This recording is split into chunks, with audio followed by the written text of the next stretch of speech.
오늘 우리에게 주시는 거룩한 말씀은 신약성경 바울서신 에베소서 5장 1절로 7절 말씀입니다. 에베소서 5장 1절로 7절 말씀을 봉독해 올릴 때에 거룩하신 하나님의 음성을 들으시기를 주님의 이름으로 기원합니다. 그러므로 사랑받는 자녀같이 너희는 하나님을 본받는 자가 되고 그리스도께서 너희를 사랑하신 것 같이 너희도 사랑 가운데서 행하라. 그는 우리를 위하여 자신을 버리사 향기로운 제물과 희생제물로 하나님께 드리셨느니라. 음행과 온갖 더러운 것과 탐욕은 너희 중에서 그 이름조차도 부르지 말라. 이는 성도에게 마땅한 바니라. 누추함과 어리석은 말이나 희롱의 말이 마땅치 아니하니 오히려 감사하는 말을 하라. 너희도 정녕 이것을 알거니와 음행하는 자나 더러운 자나 탐하는 자 곧 우상 숭배자는 다 그리스도와 하나님의 나라에서 기업을 얻지 못하리니 누구든지 헛된 말로 너희를 속이지 못하게 하라. 이로 말미암아 하나님의 진노가 불순종의 아들들에게 임하나니 그러므로 그들과 함께하는 자가 되지 말라. 이는 하나님의 말씀입니다.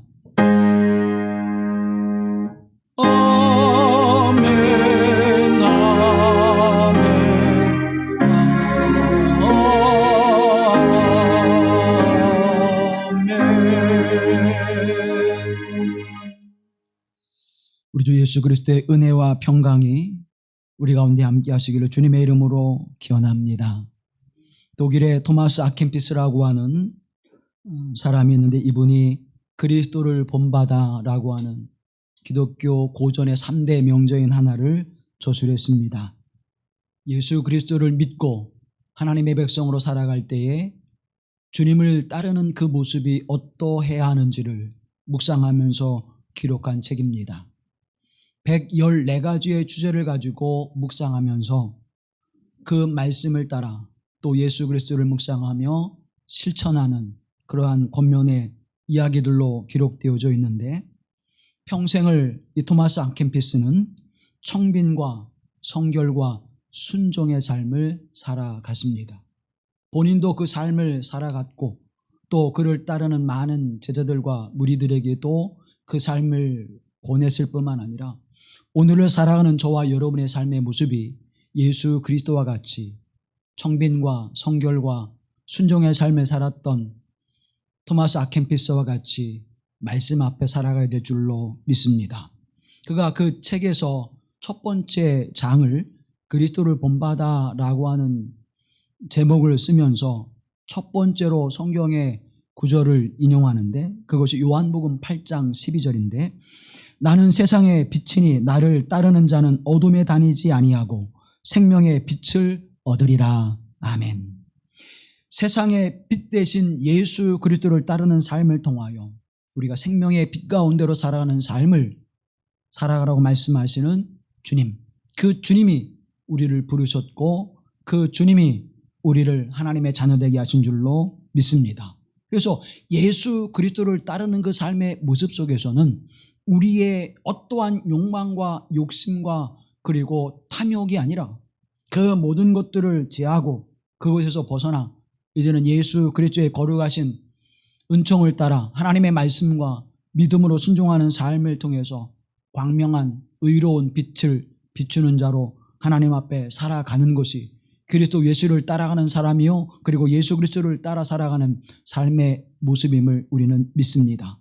교만하지 않고 겸손하며 악을 행하지 아니하고 선을 행하며 스스로 자신을 높이지 않고 겸허하며 자신의 영광을 드러내지 않고 하나님의 은총을 드러내는 거룩한 삶을 살아가면서 예수 그리스도의 거룩한 성품 주님의 마음을 품어 살아가는 삶을 살아가는 자들을 우리는 예수님을 본받는 자, 예수 그리스도를 따라가는 자, 하나님을 사랑하는 자라고 이야기하는 것입니다.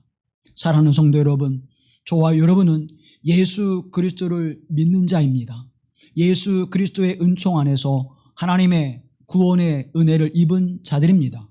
우리는 종교인으로 살아가는 것이 아니라 내가 필요할 때 구하고 내가 필요하지 않으면 내어 놓는 그러한 존재의 모습으로 살아가는 것이 아니라 살아계신 하나님, 우리 가운데 역사하신 하나님, 또 우리와 함께 하셔서 모든 고난과 환난을 견디게 하시고 하나님의 선함과 의로움과 거룩함을 드러내게 하시는 복된 하나님의 사람들로 살아가게 하시는 그 은총 안에 살아가는 자임을 믿습니다. 그 삶을 우리가 살아가는 자로서 예수 그리스도를 따를 때에 우리는 하나님의 영광이 나타나게 하고 우리를 통하여 하나님의 살아계심을 온 땅에 증거하게 될 줄로 믿습니다. 토마스 아켄피스는 그리스도를 본받아라고 하는 그의 책에서 우리에게 이렇게 말해주고 있습니다. 명예를 찾아 헤매거나 육체적인 욕망의 종처럼 속박되어 살며 물질에 대한 욕심 때문에 애쓰는 모든 것이 헛된 것이 아니고 무엇이겠습니까? 그저 오래 사는 장수만 추구하며 선한 생활에 대하여 일말의 관심조차 가지지 못하고 살아간다면 이 또한 얼마나 헛된 일입니까? 잠깐 있다가 사라지고 말 것을 사랑하다가 영원한 기쁨이 있는 그곳을 향한 발걸음을 재촉하지 못한다면 얼마나 헛된 일이겠습니까? 사랑하는 여러분, 오늘 토마스 아켄피스는 오늘을 살아가는 우리에게 이렇게 경종을 울려주고 있습니다. 여러분이 선택하고 판단하고 여러분의 살아가는 삶의 그 모습이 헛된 것을 추구하다가 허망한 것을 추구하다가 그저 덧없이 살아가는 인생의 모습이 되지 않고 우리 주 예수 그리스도의 거룩한 성품을 닮아가는 복된 인생의 삶의 모습이 되어지기를 주님의 이름으로 권면합니다.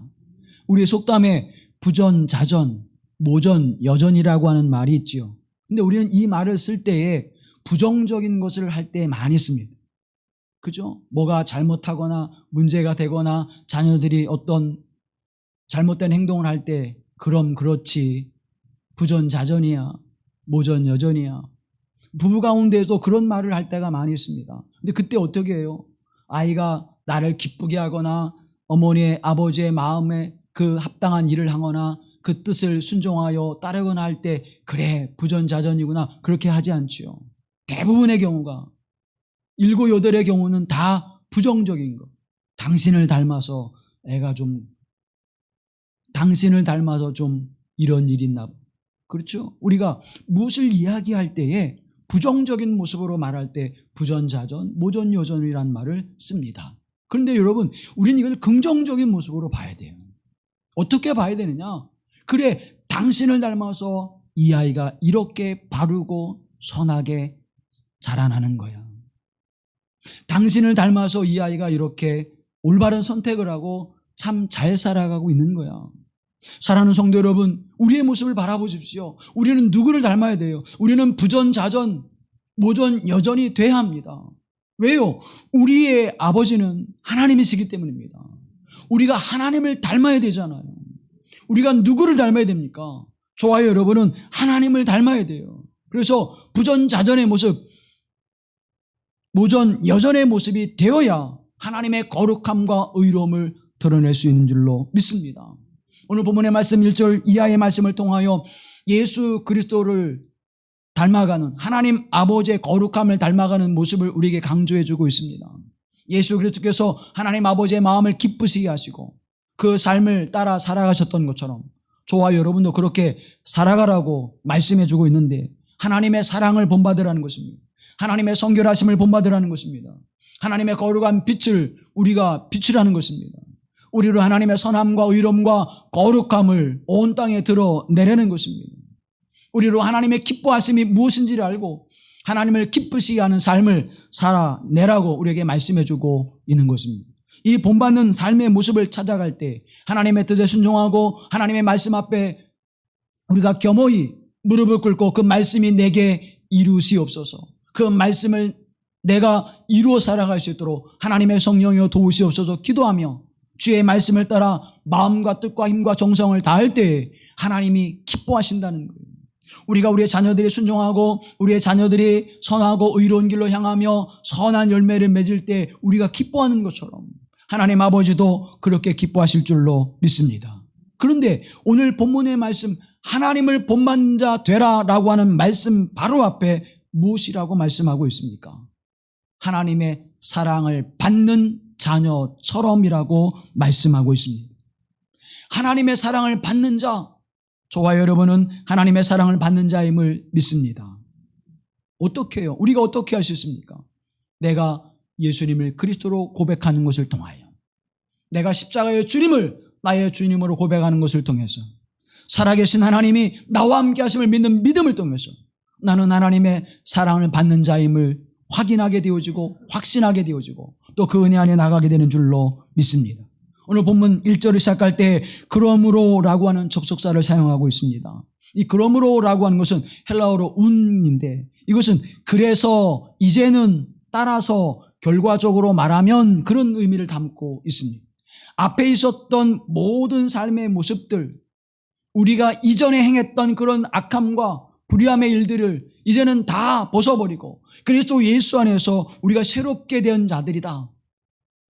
세상의 욕망을 따라, 세상의 어둠과 악함을 따라 살아갔던 존재들인데, 내 뜻을 따라, 내 욕심을 따라 살아갔던 존재들인데, 내 계획과 내가 바라는 바를 향해서 살아갔던 존재인데, 이제는 어둠을 향하지 않고 악에 이끌리지 않고 오직 하나님의 선하심과 의로움과 거룩함을 통해서 하나님의 나라와 의를 구하는 자로 살아가게 하시는 하나님의 사람, 믿음의 사람, 하나님이 사랑하는 그 거룩한 자로 우리가 살아감을 말씀해 주고 있는 것입니다. 하나님의 사랑 받는 자는 이렇게 살아가라고 말씀해 주고 있고, 이런 삶을 살아간다고 우리에게 증언해 주고 있는 것입니다. 오늘 본문의 말씀을 통하여 두 동사가 나오지요. 하나는 하나님을 본받는 자 되라, 또 하나는 사랑 가운데 행하라. 되고 행하라는 것입니다. 무엇이 되고? 하나님을 본받는 자가 되고, 무엇을? 하나님의 사랑 가운데 행하라고 말씀하고 있습니다. 우리의 존재 이유가 바로 여기에 있는 거예요. 사랑하는 성도 여러분, 오늘 우리에게 주신 생명은, 오늘 우리가 지금 존재하고 있는 이유는 하나님을 본받으며 하나님의 사랑을 행하는 자로 세우길 원하신 하나님의 뜻이 있는 줄로 믿습니다. 어제 잘 먹고 잘 자서 오늘 내가 살아가는 것이 아닙니다. 그저 어제와 같이 또 오늘이 하루 주어진 것이 아닙니다. 오늘 하루는 그리스도 예수의 거룩하신 십자가의 은총을 힘입은 자들이, 하나님의 사랑하심을 입은 자들이 하나님을 본받고 하나님의 사랑 가운데 행하는 모습을 이루시기 위해서 오늘 우리에게 이 생명을 주신 줄로 믿습니다. 두 사람이 배를 올라탔습니다. 나룻배에 올라타서 이제 서로 이야기하다가 서로 존재가 먼저다, 행함이 먼저다, 서로 싸우고 있어요. 한참을 듣던 이 사공이 이제 참다 못해서 이렇게 이야기합니다. 자, 신사 양반 보십시오. 내가 오른쪽에 붙잡고 있는 노는 된다, 존재라고 생각합시다. 내가 왼쪽에 들고 있는 노는 행함이다 라고 생각해 봅시다. 그래서 오른쪽에 있는 된다, 존재라고 하는 것을 계속 져요. 그랬더니 배가 어떻게 됩니까? 나가지 않고 그것에서 뱅글뱅글 도는 거예요. 자, 당신이 말한 것처럼 행함이 우선이라고 생각해 봅시다. 그래서 왼쪽의 노를 계속 져요. 그러니까 배가 오른쪽으로 뱅글뱅글 돌아요. 자, 이제는 내가 오른쪽과 왼쪽의 노를 젓겠습니다. 그래서 오른쪽과 왼쪽의 노를 저으니까 그 배가 앞으로 전진해 나갑니다. 그러면서 그 두 신사에게 이렇게 얘기합니다. 보십시오. 존재와 행함이라고 하는 것은 이렇게 함께 노를 저어갈 때 앞으로 전진해 나가듯 그렇게 함께 이루어질 때 열매를 맺게 되는 것입니다. 사랑하는 성도 여러분, 하나님을 본받는다고 말하면서 하나님의 사랑 가운데 행하지 아니하는 그것은 의미가 없는 것입니다. 하나님의 사랑 가운데 행한다고 말하면서 하나님을 본받는 존재가 되지 않는다면 그것은 열매를 거둘 수가 없는 것입니다. 저와 여러분이 하나님을 본받는 자가 되어지고 하나님의 사랑을 행하는 자가 되어지는 하나님의 사람, 믿음의 사람이 되어지기를 주님의 이름으로 권면합니다. 이 하나님의 사랑은 무엇입니까? 우리가 사랑하는 이 사랑 안에는 여러 가지의 사랑이 담겨져 있는데, 하나님이 우리를 사랑하심은 무한한 사랑이 있습니다. 조건 없는 사랑이 있습니다. 십자가에 아무런 조건 없이 저와 여러분을 받아주시고 용서해 주셔서 하나님의 자녀가 되게 하시는 은혜를 베풀어 주신 줄로 믿습니다. 가족과 혈육 친척을 사랑하는 스톨게가 아니에요. 친구나 이웃을 사랑하는 필리아가 아닙니다. 감성적이고 감정적인 이성적인 사랑을 말하는 에로스의 사랑이 아닙니다. 이 스톨게와 필리아와 에로스라고 하는 사랑은 어떻습니까? 내 감정이 변화되면 그 사랑도 변화됩니다. 내 마음이 그로 향하지 않으면 사랑도 뭐예요? 그를 향하지 않습니다. 내 생각과 감정과 내 이성에 따라서 그 사랑은 움직여지게 되지만 하나님의 사랑은 조건이 없습니다. 변하지 않습니다. 영원하신 하나님의 사랑인 것입니다. 그래서 하나님의 영원한 사랑을 받는 자는 하나님을 본받는 자가 되어지고 하나님의 사랑 가운데 행하는 자가 될 수 있음을 우리에게 성경은 증언해 주고 있습니다. 성경은 여러 곳에서 하나님이 우리를 사랑하심을 드러내주고 있는데 이사야서 49장 15절 말씀을 바라보면 여인이 어찌 그 젖 먹는 자식을 잊겠으며 자기 태에서 난 아들을 긍휼히 여기지 않겠느냐. 그들은 혹시 잊을지라도 나는 여호와는 하나님은 너를 잊지 아니할 것이라. 하나님은 우리를 잊지 아니할 것이라고 말씀합니다. 사랑하는 성도 여러분, 그 사랑으로 사랑하시는 분이 우리가 믿는, 우리가 고백하는 하나님이 되시는 줄로 믿습니다. 이사야서 46장 말씀을 바라보면 내게 들을지어다 배에서 태어남으로부터 내게 안겼고 태에서 남으로부터 내게 업힌 너희여, 너희가 노년에 이르기까지 내가 그리하겠고 백발이 되기까지 내가 너를 품을 것이라. 내가 지었은즉 내가 업을 것이요 내가 품고 구하여 내리라. 아멘. 우리가 나면서부터 하나님의 부르심을 받는 그날까지, 우리가 나면서부터 백발이 되고 노년이 되는 그 순간까지 하나님은 누구와 우리와 함께 하신다고 말씀해 주고 있습니다. 그저 함께 하실 뿐만 아니라 우리를 죄와 어둠과 악에서 세상에서 구하여 내어 하나님의 나라와 영원한 생명 가운데 참여하게 하시는 복되신 하나님의 은혜를 입은 자로 살아가게 하시는 그 역사를, 그 일을 멈추지 않고 행하신다고 말씀해 주고 있는 것입니다. 이 사랑을 받은 자가 누구입니까?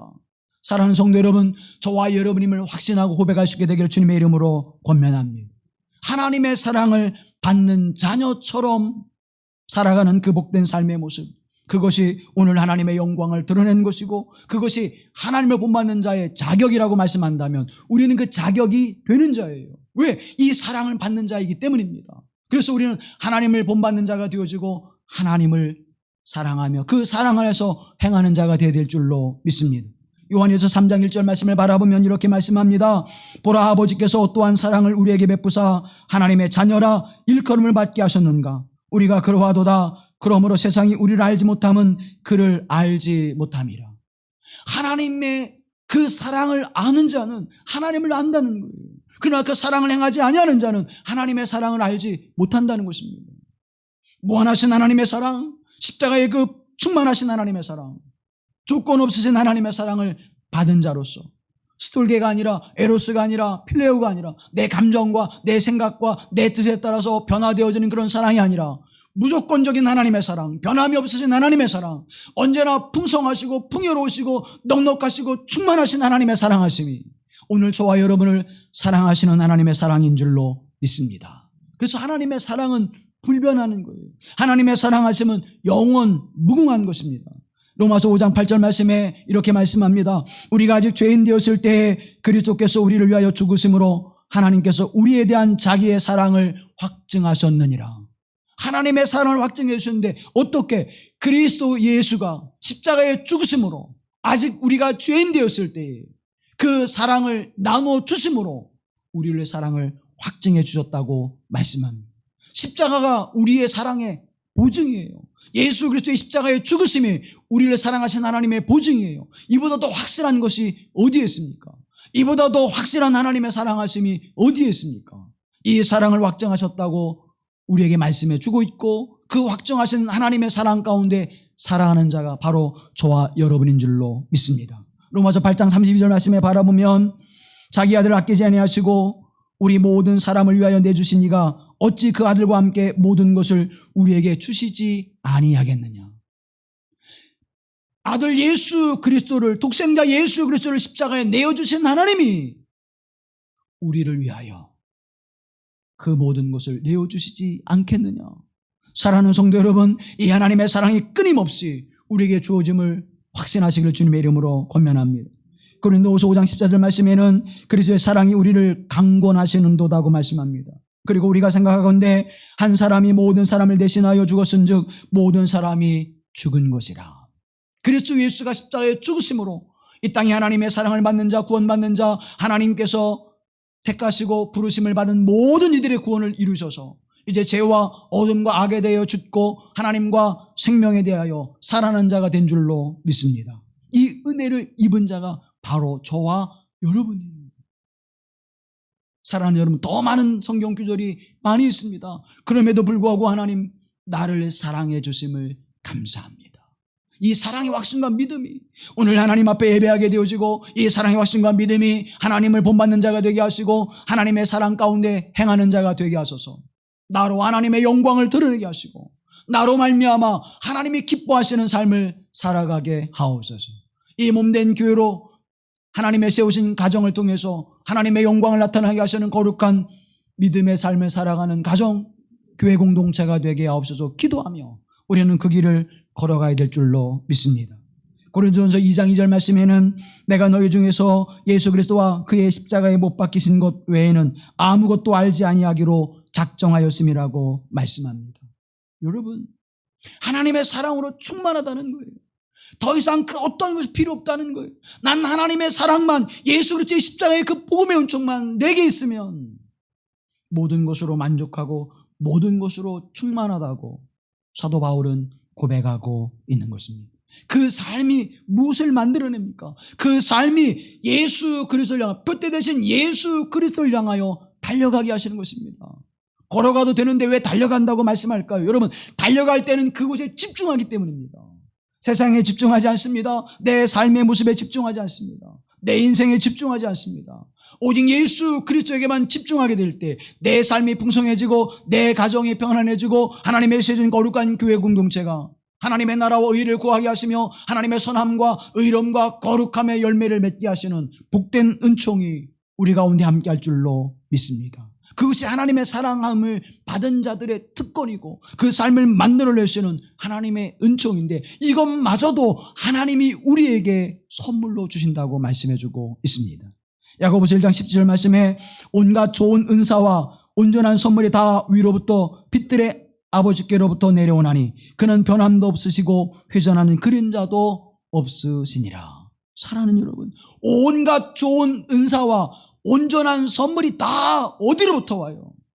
하늘에 계신 하나님 아버지, 나를 사랑하시는 하나님 아버지로부터 내려오나니 그 하나님의 사랑은 변함도 없으시고 움직이지도 아니하신다고 말씀해주고 있는 것입니다. 그러므로 우리는 누구를 바라봐야 됩니까? 그러므로 우리는 하나님을 바라보아야 합니다. 하나님의 그 은혜를 입어야 합니다. 하나님의 생각이 무엇인지, 하나님의 뜻이 무엇인지, 하나님이 원하시는 바가 무엇인지, 하나님이 내게 말씀하시는 바가 무엇인지를 알기 위하여 우리는 늘 묵상하며 늘 기도하며 그 음성을 들어야 될 줄로 믿습니다. 미국의 생리학자인 로버트 루트본스타인이라고 하는 사람이 있습니다. 그의 아내 미셸 루트본스타인과 함께 생각의 탄생이라고 하는 책을 썼는데, 이 생각의 탄생이라고 하는 책은 이러한 거예요. 문학과 과학, 의학, 예술 그 전반에 걸쳐서 천재성을 나타낸 사람들을 연구하고 조사했습니다. 어떻게 그들이 천재성을 발휘하면서 각 분야에서 업적을 남겼을까? 그것을 연구하고 조사해 봤더니 그 13가지의 그들이 도구를 가지고 있었다는 것입니다. 13가지 가운데 첫 번째 생각의 도구가 뭐냐면 관찰이에요. 관찰. 모든 지식은 관찰로부터 시작된다고 이야기하면서 천재적인 재능과 그 업적을 남긴 이들의 그 생각의 첫 번째 도구는 관찰이라고 이야기합니다. 그러면서 그는 그의 책에서 이렇게 이야기합니다. 관찰은 과학에서도 가장 기본적인 것이며 단순히 참을성 있게 보는 것만으로 끝나는 것이 아니라 무엇을 보는지, 무엇을 찾으려 하는지가 중요하다는 거예요. 그냥 보는 게 아니라 무엇을 보고 있는지, 무엇을 찾고 있는지, 뭐예요? 생각과 마음을 가지고 보는 것이 중요하다는 것입니다. 관찰의 행위의 목적은 감각적 경험과 지적 의식을 가능한 한 가깝게 연결하는 데 있으며 예리한 관찰자가 되어 세속적인 것의 장엄을 알아낼 수 있도록 훈련할 필요가 있다는 것입니다. 이건 훈련을 통해서 그것이 이루어졌다는, 끊임없이 관찰을 통해서 무엇을 나타내는지를 그가 연구하고 바라봤다는 거예요. 그렇다면 사랑하는 여러분, 우리는 어떻게 해야 됩니까? 하나님의 말씀을, 하나님의 뜻 안에서 하나님이 내게 향하시는 그 은혜가 무엇인지를 끊임없이 하나님 앞에 묻고 또 묻고 하나님의 성령의 도우심을 통하여 그 은혜를 구해야 될 줄로 믿습니다.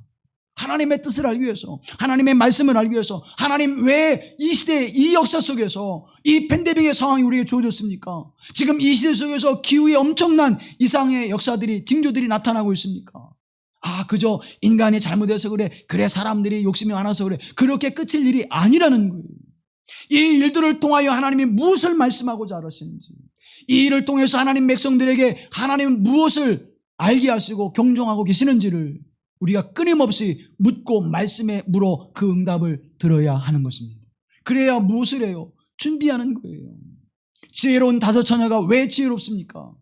알았어요. 신랑이 늦게 올 수 있다는 사실을 그들은 알고 그것을 마음 깊이 새겨서 그것을 위해서 준비했기 때문에 그들은 신랑과 더불어 잔치에 참여하는 기쁨을 누릴 수 있게 된 줄로 믿습니다. 그러면 우리 또한 그렇게 해야 되잖아요. 그냥 비유로 그렇게 이야기만 하고 그칠 것이 아니라 우리가 해야 되는데 그 하는 모습이 무엇입니까? 하나님의 말씀을 묵상해요. 하나님의 사랑을 받은 자임을 확신하면서 하나님의 말씀을 묵상하고 하나님 앞에 기도하며 묻고 그 음성을 듣기 위해서 묵상하고 끊임없이 그 일을 행해야 하는 것입니다. 그래서 우리 교회가 공동성소 일과를 강조하는 이유가 바로 여기 있는 것입니다. 끊임없이 하나님의 말씀에 대하여 묻고 하나님 오늘 내가 살아가는 이 삶 속에서 하나님이 내게 향하시는 계획과 섭리와 뜻이 무엇입니까? 내 인생 가운데 주어진 이 고난과 어려움과 이 역경을 통하여 하나님이 인생의 문제를 통해서 하나님 내게 말씀하고자 하는 것이 무엇입니까? 그냥 또 힘든 하루를 지나는구나.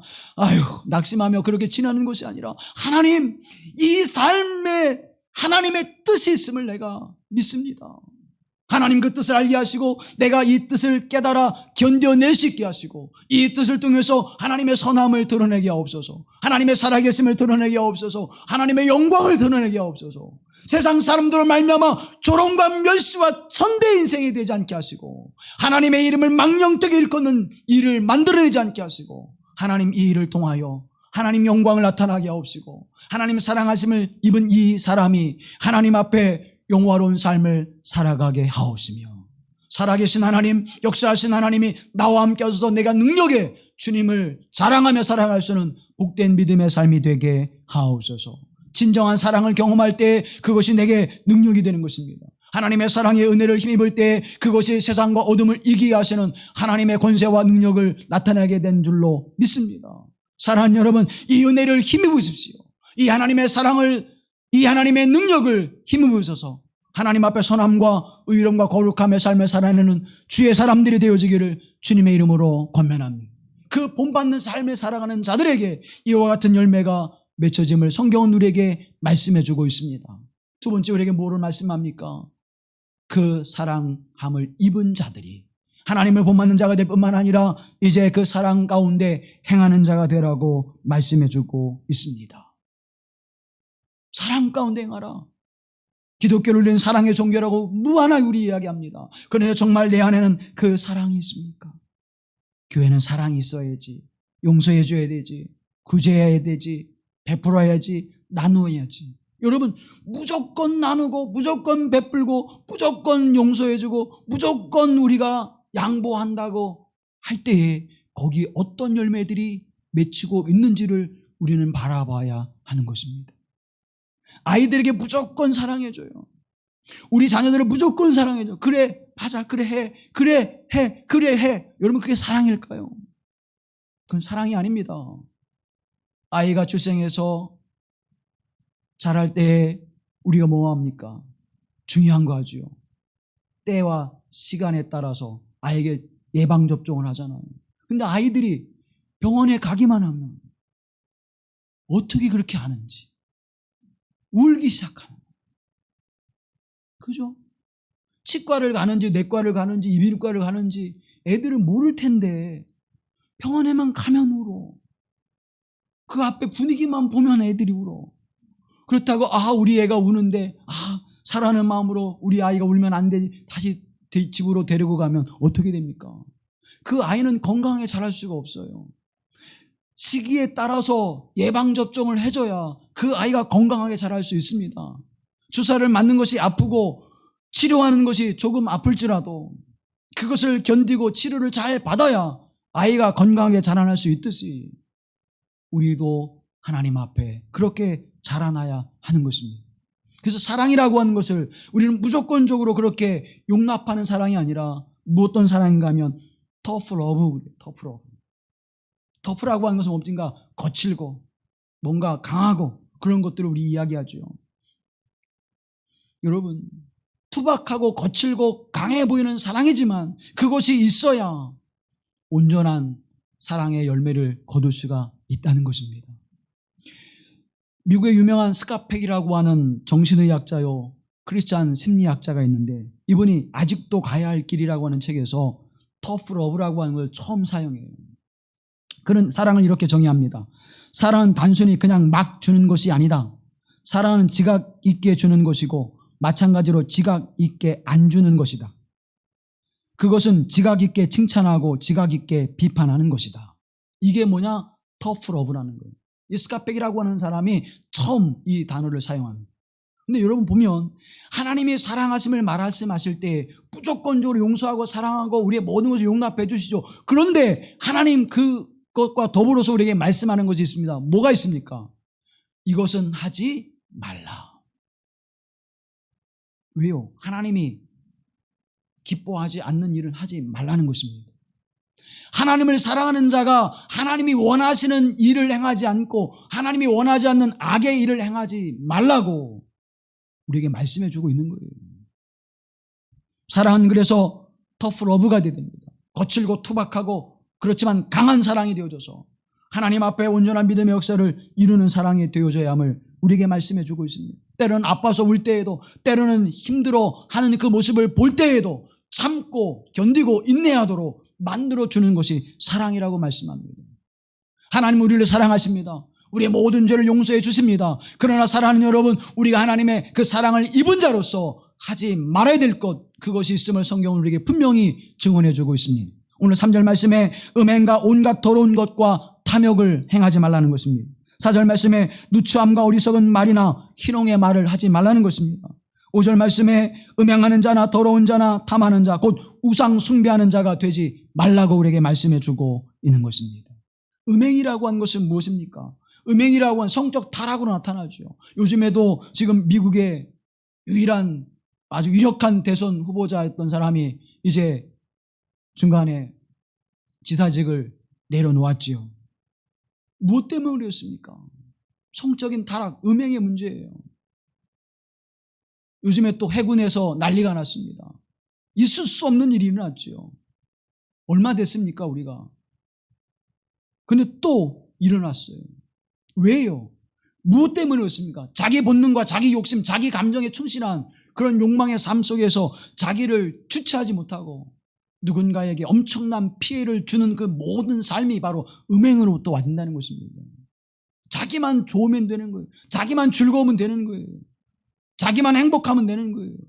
사랑하는 성도 여러분, 이런 모든 사랑은 음행이라고 하는 모습으로 가짜의 사랑으로 덧입혀져서 많은 사람들의 고통과 아픔을 주는 것입니다. 오늘날의 시대가 얼마나 음행한 음란한 문화를 만들어내고 있습니까? 텔레비전을 켜면 어떤 때는 민망해서 볼 수 없는 그러한 화면들이 너무나 많이, 그게 자연스러워졌어요. 물론 성은 아름다운 것입니다. 그런데 그 성을 추한 것으로 만드는 거예요. 사랑하는 성도 여러분, 그 문화 속에, 그 삶 속에 우리가 따라 들어가 결국 내 본능과 내 욕망과 욕심을 따라 살아가는 그런 사람들로 만들어내는 그런 모든 행위들을 막으라는 거예요. 그 모양조차는 또 버리라는 것이에요. 그런데 오늘 교회 안에서 여전히 이러한 모습이 존재하고 있고 세상 가운데는 오히려 그것들을 장려하는 모습들이 나타나고 있음을 우리는 기억해야 될 것입니다. 성도끼리 이러한 것들은 말도 꺼내지 말라고 성경은 우리에게 말씀해 주고 있습니다. 두 번째는 우리에게 뭐라고 말씀합니까? 서로가 더러운 곳에 행하지 말라는 것입니다. 더러운 것 뭘까요, 여러분? 성경에서 말씀하는 더러운 것은 무엇입니까? 미신적인 샤머니즘을 말합니다. 샤머니즘이라고 하는 것은 대부분이 다 뭐예요? 의지하는 거예요. 물질이 없으면 물질을 의지하는 마음, 건강이 없으면 건강을 의지하는 마음, 사람의 관계가 틀어지면 그거를 회복하고자 하는 마음, 의지예요.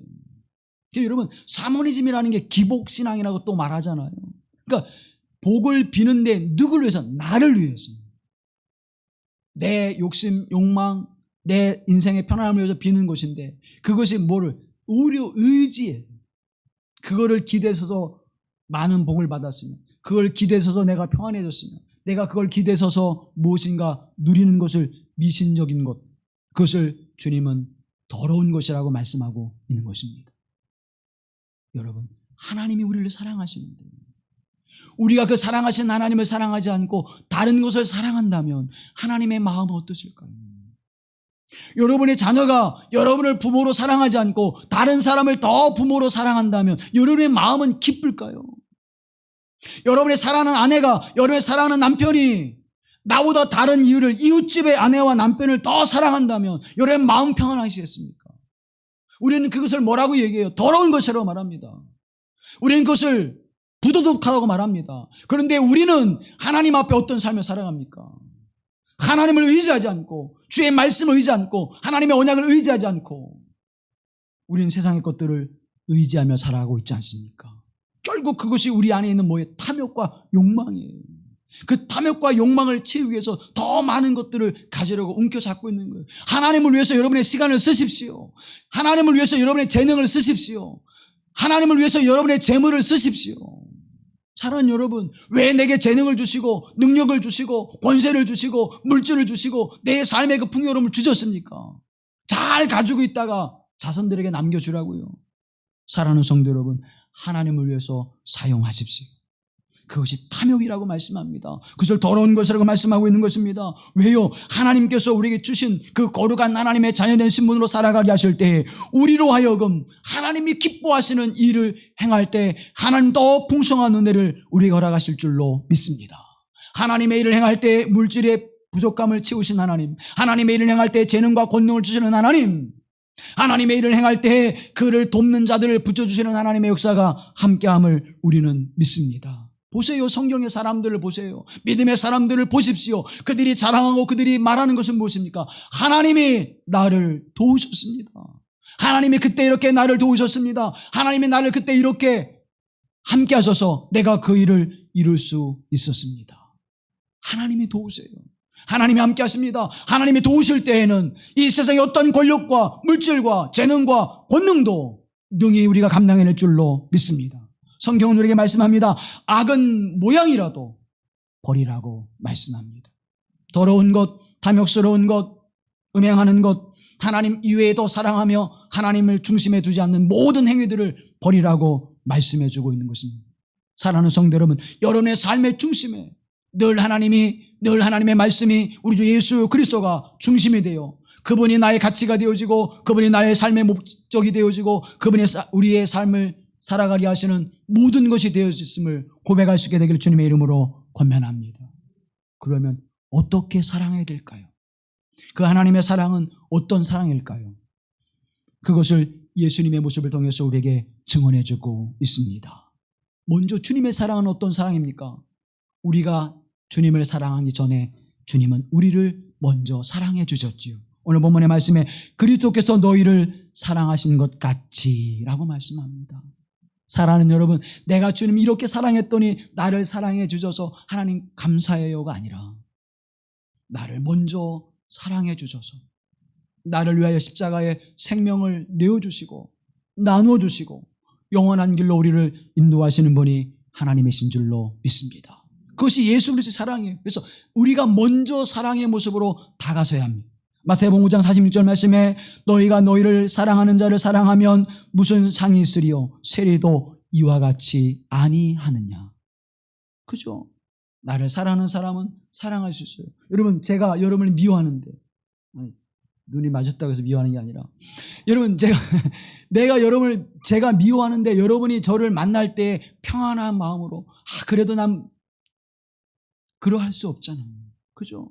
나를 미워하는 걸 아는데 내가 어떻게 그 사람 앞에 가서 내가 당신을 사랑합니다 말하기 힘들지요. 그분이 나를 사랑을 알아요. 나를 이뻐하는. 그렇죠. 아이들을 보면 알잖아요.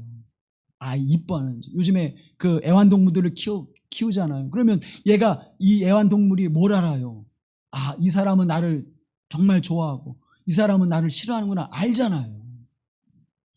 그래서 내가 사랑하는 자를, 나를 사랑하는 자를 사랑하는 것은 쉬워요. 기본만 하면 되니까.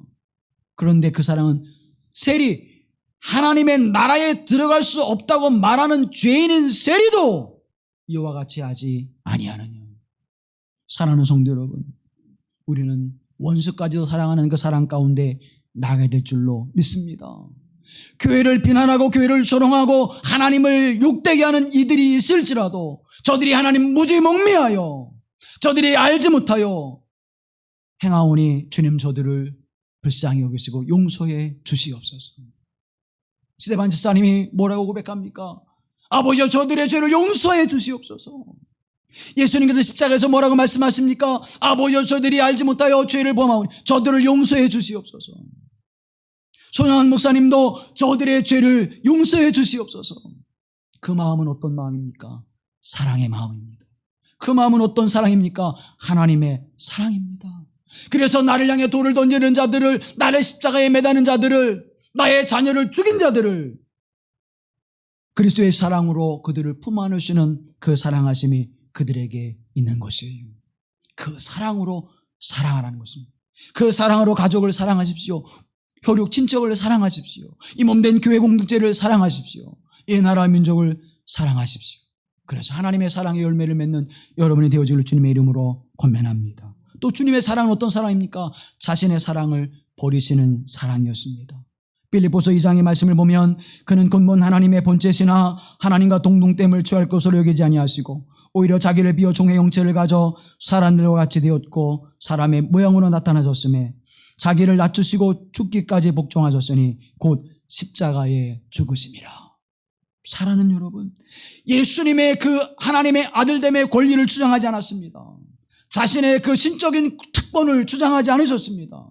그 모든 것을 다 내려놓고 우리를 구원하기를 원하시는 하나님의 뜻과 그 계획과 섭리함에 당신의 모든 것을 내어 드리고 순종하셨습니다.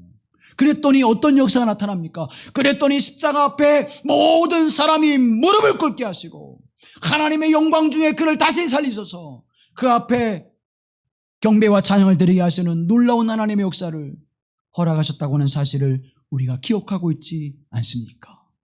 손해보는 것이 아닙니다. 내가 지는 것이 아닙니다. 내가 무시당하는 것이 아닙니다. 하나님의 사랑으로 그들을 품 안을 때에 하나님은 그들을 용서하실 뿐만 아니라 그들과 함께 더불어 하나님의 거룩한 역사를 이뤄내게 하실 줄로 믿습니다. 내가 내려놓았던 것보다 더 크고 놀라운 역사들을 하나님 열매로 맺게 하시는 은혜가 임하는 줄로 믿습니다. 우리 연약함이 있지만 하나님 이 연약함을 통해서 하나님 사용해 주세요. 하나님 내가 이 부족함이 있지만 이 부족함을 통해서 하나님 들어 사용해 주세요. 하나님 내가 몸이 성치 않지만 이 몸을 통해서 하나님의 영광을 위해서 사용해 주세요. 하나님 내가 물질이 많지 않지만 하나님 내가 드린 이것을 통해서 하나님 영광을 나타나게 해주세요. 하나님 내가 주님을 향한 열심과 열정이 하나님 미약하지만 그러나 내가 잠시 하나님 눈을 감고 기도하는 이 시간을 통하여 내가 잠시 하나님 앞에 부르는 이 시간을 통해서 하나님 이 나라 이 민족이 하나님 이 몸된 거룩한 교회 공동체가 우리 사랑하는 성도들의 삶이 하나님의 합당한 아름다운 삶으로 살아가게 하시고 복된 은혜를 누리는 삶이 되게 하시고 하나님의 풍성한 정 가운데 선함을 이뤄낼 수 있는 하나님의 능력을 나타나게 하시는 복된 삶이 되게 하옵소서. 기도할 때 하나님 놀랍고 귀한 일로 역사하실 줄로 믿습니다. 마지막 세 번째는 뭐라고 말씀합니까? 우리를 위해서 제물과 희생 제물이 되셨다고 말씀하고 있습니다. 우리를 위하여, 누구를 위하여? 저와 여러분을 위하여 이 하나님의 가로가신 은혜가 희생이 있었음을 말씀해주고 있습니다. 요한복음 13장 34절 이하의 말씀을 바라보면 새 계명을 너에게 주노니 서로 사랑하라. 내가 너희를 사랑한 것 같이 너희도 서로 사랑하라. 너희가 서로 사랑하면 이로써 모든 사람이 너희가 내 제자인 줄 알리라. 아멘. 사랑하는 여러분, 이 하나님의 사랑을 본받고 이 사랑과 행하는 하나님의 사람들이 되어지기를 주님의 이름으로 권면합니다. 이 사랑을 가지고 하나님의 거룩한 가정을 이끌어 가십시오. 이 하나님의 사랑을 가지고 이 몸된 교회 공동체 내에서 믿음의 삶을 살아가십시오. 이 하나님의 사랑을 가지고 이 땅에서 삶을 살아가십시오. 그때 하나님은 우리의 삶과 우리의 가정과 우리의 몸된 교회 공동체와 이 나라 이 민족에 말할 수 없는 하나님의 역사를 이루셔서 변화시키고 새롭게 하시고 하나님의 능력을 나타나게 하셔서 하나님의 영광을 드러내게 하시는 하나님의 거룩한 도구로 저와 여러분을 사용하실 줄로 믿습니다. 이 사랑하심이 우리에게 능력이에요. 이 하나님의 사랑의 은총이 우리에게 경쟁력이 되는 것입니다. 사랑하는 성도 여러분, 이 길마루 교회 공동체가 어떤 경쟁력을 가지고 있습니까? 우리는 오직 하나님의 사랑으로 하나님을 본받는 자가 되어져서 이 능력을 힘입어 하나님의 영광을 나타내고 그리스도의 복음을 증거하는 아름다운 삶을 살아내야 할 줄로 믿습니다. 그런데 이 에베소 교회는 이런 하나님의 사랑을 잃어버렸습니다. 요한계시록에 바라보면 예수님께서 책망하실 때 뭐라고 책망하십니까? 에베소 교회를 향해서 첫사랑을 잃어버렸노라. 사랑하는 여러분, 에베소 교회는 지식이 뛰어난 교회였습니다. 교류적으로 파수꾼과 같은 교회였습니다. 그런데 이 에베소 교회 사랑이 식어져 버렸다는, 니골라당이라고 하는 영주주의자들을 막아낸 교회가 에베소 교회예요. 이단을 막아낸 교회가 에베소 교회입니다. 오늘날 구원파와 같은 교회들이 얼마나 많습니까? 영주주의에 사로잡힌 신천지와 같은 교회들이 얼마나 많습니까? 그런 교회들을 막아낸 교회가 에베소 교회. 그런데 그 에베소 교회의 사랑이 첫사랑을 잃어버렸노라. 그것을 회복해라. 사랑하는 성도 여러분, 하나님의 말씀에 지식을 쌓는 교회가 아닙니다. 설교를 잘 듣고 야 마음이 편하다 그것을 얻게 한 교회가 아닌 것입니다. 하나님의 말씀의 능력이 되어 그 말씀의 능력이 나를 사랑한 자리로 이끌어가게 하시고 그 사랑함을 통하여 하나님의 교회가 하나님의 백성들이 하나님의 나라를 이뤄가게 하시는 선하고 의로운 열매를 맺게 하시는 그 열매가 오늘 우리 가운데 함께 될 줄로 믿습니다. 그 사랑하심을 힘입어야 이 아름다운 삶을 살아낼 수 있음을 우리에게 말씀해 주고 있는 것입니다. 그리고 4절 말씀에 하나 더 우리에게 말씀해 주시죠. 누추함과 어리석은 말이나 희롱의 말이 마땅하지 아니하니 오히려 감사하는 말을 하라고 말씀합니다. 우리말에 말이 씨가 된다는 말이 있죠. 여러분이 내뱉은 말이 씨가 되어서 땅에서 자라 열매를 거뒀다면 여러분 행복할까요? 기쁠까요? 생각만 해도 끔찍하잖아요. 우리가 내뱉은 말들이 얼마나 부정적이고 악하고 불의한 말들을 많이 쏟아냈습니까? 사랑하는 여러분, 누추함과 어리석은 말이나 희롱의 말은 마땅치 아니하다는 것. 이제 저와 여러분의 말 속에서 감사하는 말이 넘쳐나기를 주님의 이름으로 권면합니다. 마태복음 11장 25절 말씀에 바라보면 그때 예수께서 대답하여 이르시되 천지의 주제이신 아버지여 이것을 지혜롭고 슬기 있는 자들에게는 숨기시고 어린아이들에게는 나타나심을 감사하나이다. 기도하실 때 감사의 기도를 드렸어요.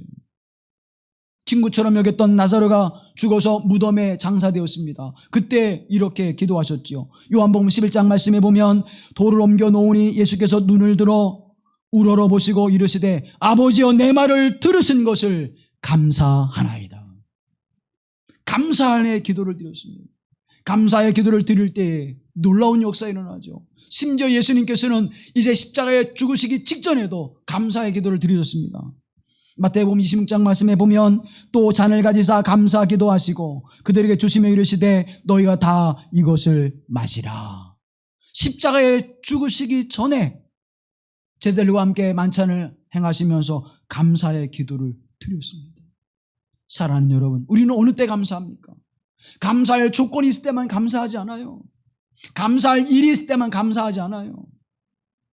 감사할 일이 없으면 감사 우리가 하지 않잖아요. 감사헌금도 안 드리잖아요.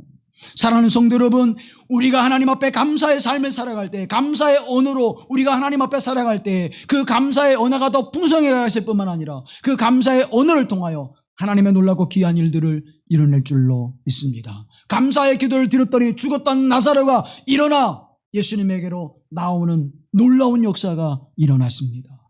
사랑하는 여러분, 예수 그리스도를 본받아 그 삶에 닮아가는 하나님의 사람들이 되어지기를 주님의 이름으로 권면합니다. 그래서 우리의 삶이 하나님을 본받고 하나님의 사랑 가운데서 우리의 삶을 리모델링 해야 돼요. 나를 새롭게 하시옵소서. 나를 새롭게 만드셔서 하나님을 본받는 자가 되게 하시고 하나님의 사랑 가운데 행하는 자가 되게 하셔서 감사의 말이 넘쳐나게 하시고 하나님의 거룩하신 은혜가 우리 가운데 충만하여져 내가 사랑으로 그 능력을 힘입어 세상과 어둠을 이기는 자가 되게 하옵소서. 선교사이면서 기독교 작가인 제리 브리티지라고 하는 분이 있습니다.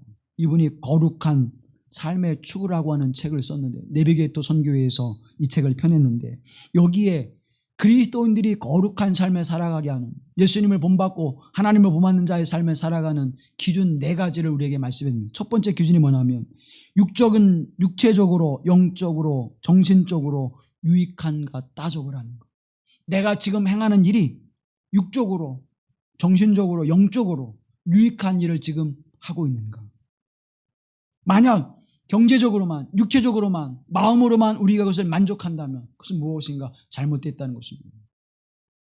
두 번째는 이 일이 나를 지배하고 있지 않느냐를 따져봐야 한다는 거예요. 여러분, 지금 내가 행하는 일이 나를 지배하고 있는지, 다시 말하면 내가 지금 집중하고 있는 일이 무엇인지를 살펴보라는 것입니다. 여러분, 건강을 위해서 운동하는 것 좋지요. 그런데 운동이 지나치면 병을 불러옵니다. 우리가 먹는 것 좋은 일입니다. 맛있는 것, 우리가 먹는 것 좋은 일이에요. 그런데 그 맛있는 것만, 우리가 내 입에 맞는 것만 추구하게 되어지면 우리에게는 질병이 오게 되잖아요. 중독이라고 말하죠. 그리고 오늘날 사회를 어떤 심리학자는, 사회심리학자는 이렇게 말해요. 중독 사회다. 우리가 얼마나 많은 것에 중독되어 있습니까? 심지어 스마트폰에 우리 중독되어 있잖아요. 없으면 불안해, 심심해, 살아갈 수가 없어. 심지어 횡단보도를 건널 때도 스마트폰 보면서 건너요. 위험한 상황 속에서도 중독되어져 있는 거예요. 음식에 중독되어 있고, 텔레비전에 중독되어져 있고, 운동에 중독되어져 있고, 물질에 또는 약에 중독되어져 있는 그런 삶의 모습을 살아갑니다. 옳고 그름을 분별할 수 있는 하나님의 그 말씀과 믿음이 우리의 중심이 되어야 될 줄로 믿습니다. 중독됐다는 건 뭐예요? 그것이 나를 지배해버리는 거예요. 그걸 하지 않으면 견딜 수 없는 거예요. 하나님이 나에게 임하셔서 하나님의 말씀과 하나님 앞에 순종하며 하나님의 뜻을 이루는 일이 내 삶의 모든 것이 되게 하옵시고 나를 지배하게 하옵소서. 왜요? 하나님은 선하시고 의로우시고 거룩하신 분이기에 우리의 삶 속에 선함과 의로움과 거룩함의 열매를 맺게 되어지는 것입니다. 세 번째 기준은 다른 사람의 해가 되지 않는 것인가 생각해 보라는 것입니다. 나는 좋은 일인데 다른 사람에게 해가 된다면 그거는 하나님 앞에 유익하지 않다는 거예요. 하나님의 본받는 자의 삶의 모습이 아니라는 것입니다. 마지막으로 하나님을 영화롭게 하는 것인가를 생각해 보라는 것입니다. 내가 지금 행하는 일이, 내가 말하는 것이, 내가 지금 사람과의 관계를 맺는 것이, 내가 지금 행하는 일이, 내가 지금 행하는 모든 행위가 하나님의 영광을, 하나님의 영화로움을 드러내는 일이 아니냐면 우리는 멈추어 서야 됩니다. 그리고 다시 생각해야 돼요. 다시 묵상해야 됩니다.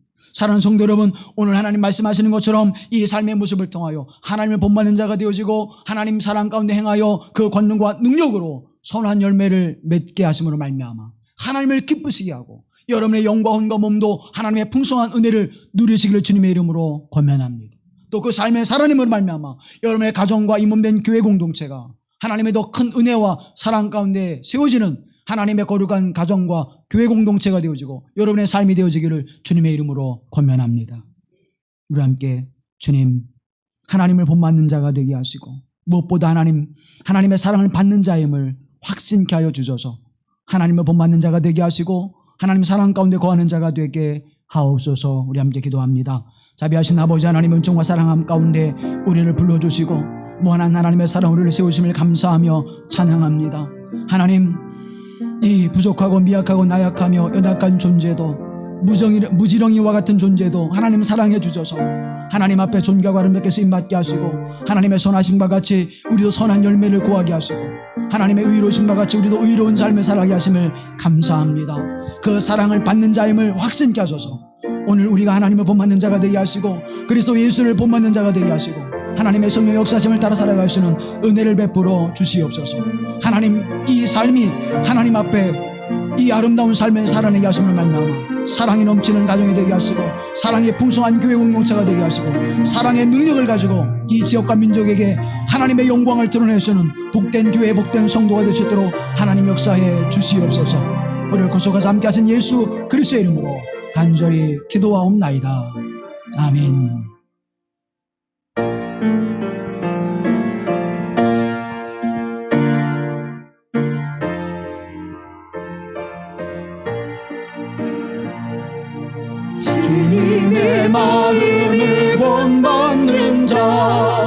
흠함의 평강이 찾아오면 험악한 세상을